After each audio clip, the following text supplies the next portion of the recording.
নমস্কার বন্ধুরা, আমি সন্তু মানসী রান্নাঘরে তোমাদের সবাইকে স্বাগত।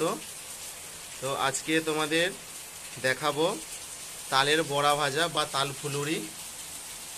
দেখাচ্ছি, এটা আমি 500 গ্রাম ময়দা নিয়েছি, আর এখানে আমি আগে থেকে তাল ছড়ে রেখে হাঁড়ির মধ্যে গরম করে রেখে দিয়েছিলাম। এই তালটা দিয়ে বানাবো। তো এর মধ্যে আমি অল্প লবণ দিয়ে দিচ্ছি। তো আমার সঙ্গে বন্ধুরা থাকো শেষ পর্যন্ত ভিডিওটি দেখার জন্য। এখানে বন্ধুরা আমি চালের গুঁড়ি করে নিয়েছি, চাল ভিজিয়ে মিক্সিতে গুঁড়ো করে নিয়েছি অল্প পরিমাণ। এখানে 100 গ্রাম মতো চাল গুঁড়ি আছে। আর এখানে আমি চিনিটা নিয়েছি, প্রায় 200 গ্রাম হয়ে যাবে। তো এটা দিয়েই বানাবো। তো রেসিপিটা সবাই দেখো, আমার সঙ্গে থাকো বন্ধুরা। তো এটাকে নুন দিয়ে ভালো করে আগে মাখিয়ে নিলাম ময়দাটাকে। তো এবার তালটা দিয়ে দেবো। তো চিনিটাও দিয়ে দিচ্ছি এর মধ্যে। চাল গুঁড়িটা বন্ধুরা দিয়ে দিচ্ছি। চাল গুঁড়িটা থাকলে একটু শক্ত হবে, মুচমুচে হবে। তো বন্ধুরা দেখতে পাচ্ছ সব উপকরণগুলো ভালো করে মিশিয়ে নিচ্ছি। মেশানো হয়ে গেছে, এবার তালটা দিয়ে দিচ্ছি, গরম করে রাখা তালটা দিয়ে ভালো করে মেখে নেবো। কিভাবে করছি দেখো। তো দেখো বন্ধুরা, এটা মাখিয়ে নিচ্ছি ভালো করে। তো বন্ধুরা এটা মাখানো হয়ে গেছে। এর মধ্যে আমি কালো জিরে দেবো। এটা আমি হাতে ভালো করে দলে নিয়েছি, এটা দিয়ে দিলাম। কালো জিরেটা দিলে সেন্টটা বেশ ভালো লাগে খেতে। তো বন্ধুরা মাখানোটা দেখে নাও কিরকম ভাবে মাখাচ্ছি।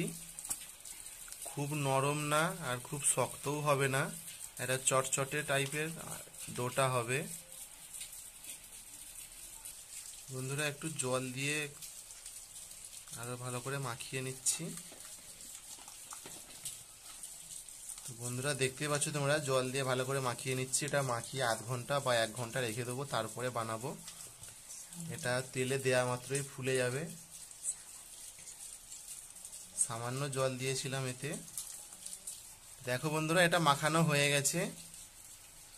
ভালো করে হাত দিয়ে চারধারে একটু ভালো করে মুছে নিয়ে এক সাইডে জড়ো করে রেখে দিচ্ছি। 1 ঘন্টা পরে এটাকে বানাবো।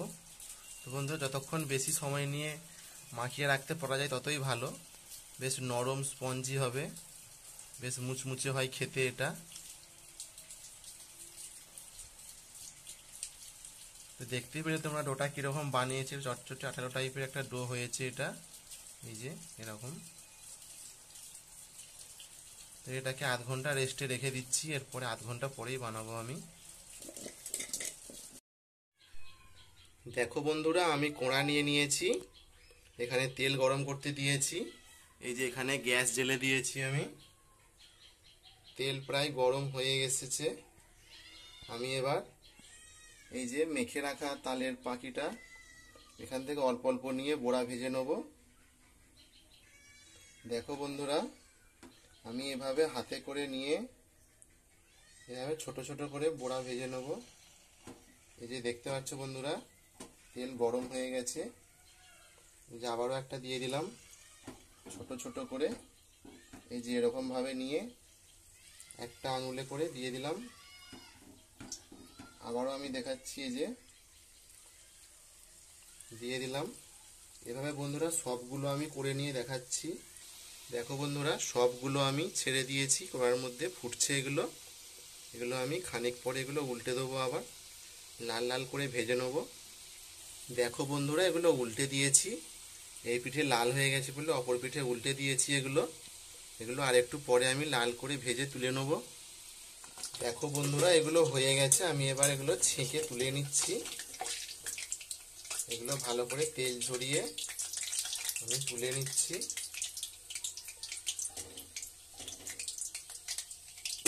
পাত্রে রেখে দিলাম। এভাবে আমি সবগুলো ছেঁকে নিচ্ছি।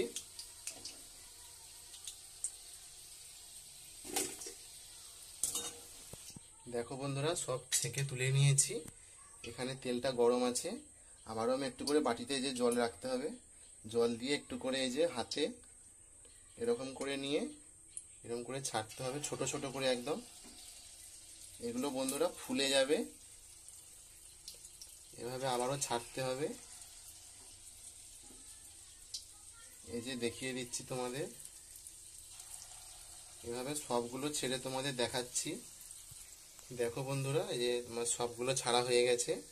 আর সবসময় আঁচটা একদম কম করে দিয়ে একদম লো আঁচে করতে হবে, এটা ছাড়তে হবে ছাড়বার সময়, না হলে সঙ্গে সঙ্গে দিয়া মাত্রই লাল হয়ে যাবে।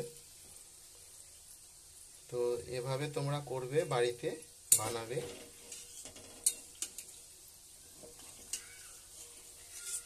আমি খুন্তি দিয়ে একটু নেড়ে দিচ্ছি।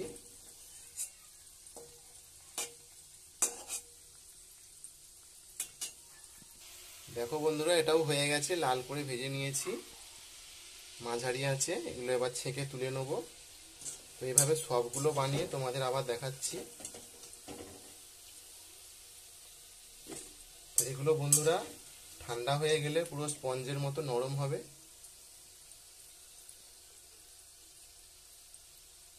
সবটা ছেঁকে তোমাদের দেখাচ্ছি। দেখো বন্ধুরা, আবারও আমি ছেড়ে দিয়ে এখানে লাল হয়ে গেছে। আর দেখো বন্ধুরা, তোমাদের দেখিয়ে দিচ্ছি এই যে কতটা নরম হয়েছে, এই যে কত নরম, প্রত্যেকটাই নরম হয়েছে, নরম হয়েছে, দেখতে পাচ্ছ বন্ধুরা।